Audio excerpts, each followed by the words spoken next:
Hello, we are Erika, Sebastian and Victor. In this video, we are going to talk about the history that concludes in the Soviet Union dissolution. So, let's go get started. December 25, 1999 was the last time that the Soviet flag flew over clean Moscow. Representatives from Soviet republics, Ukraine, Georgia, Belarus, Armenia, Azerbaijan, Kazakhstan, Kyrgyzstan, Moldova, Turkmenistan, Tajikistan, and Uzbekistan had already announced that they would no longer be part of the Soviet Union. On the contrary, they declared they would establish a commonwealth of independent states because of the three Baltic republics such as Latvia, Lithuania and Estonia had already declared their independence from the USSR. Only one of its 15 republics, Kazakhstan, remained. The once mighty Soviet Union had fallen, largely due to the great number of radical reforms that Soviet President Mikhail Gorbachev had implemented during his 6 years as a leader of the USSR. However, Gorbachev got disappointed in the dissolution of his nation and resigned from his job on December 25. It was a painful end to a long, terrifying and sometimes bloody epoch in the world history.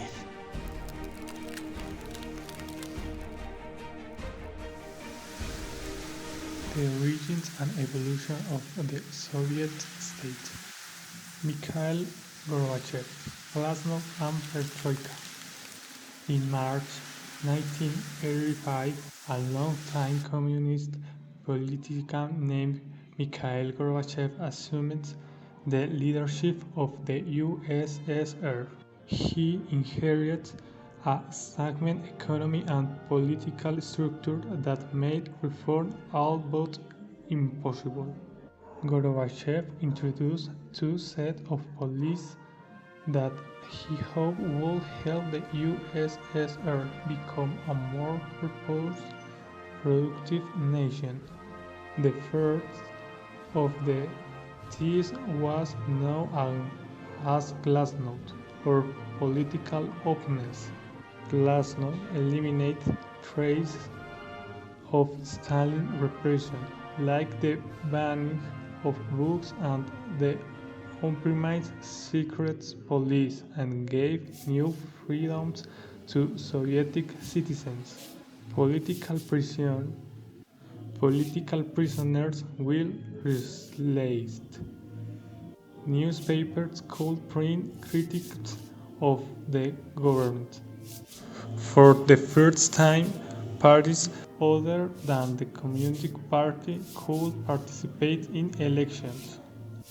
The second set of reforms were known as Perestroika, or economic restructuring.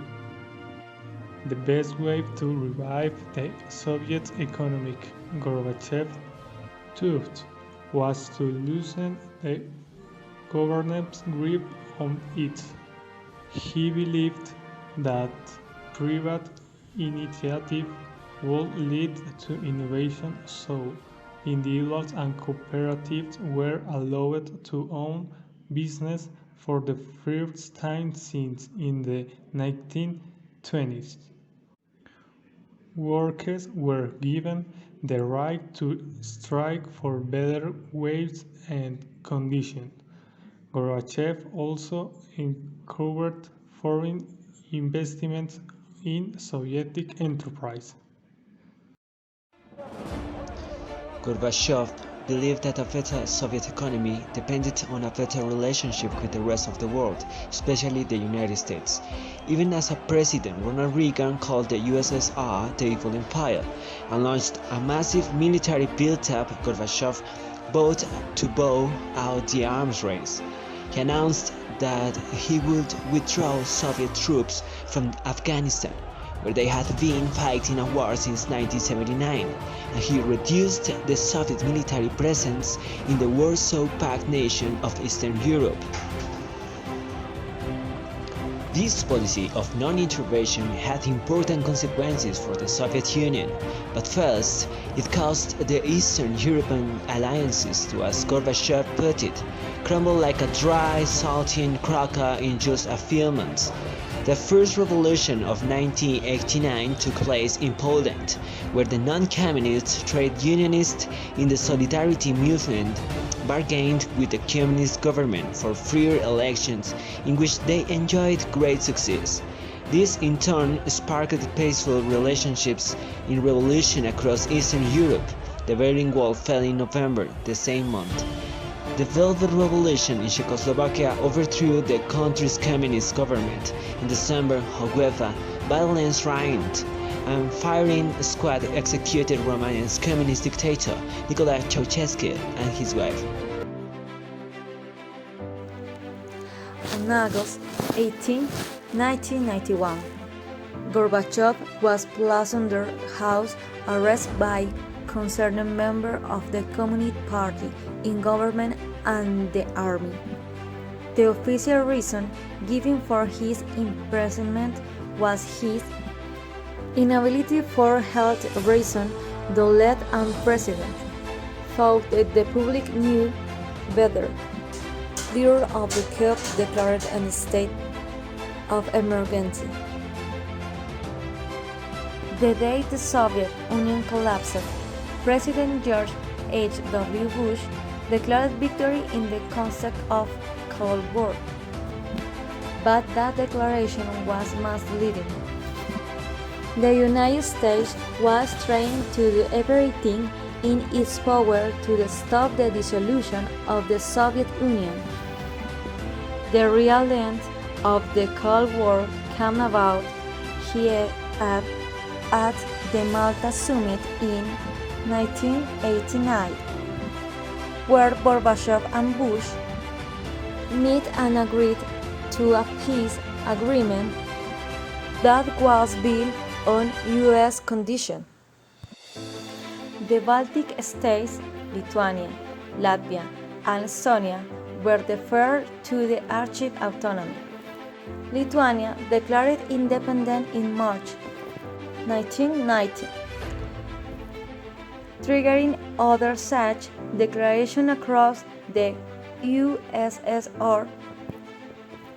Following a springtime popular vote referendum, Gorbachev acknowledged the three-state separation in August and September 1891. Ukraine was the next to leave with an overwhelming majority voting for independence through a popular referendum on December 3, 1991. Dealing was essentially the death blow to the USSR.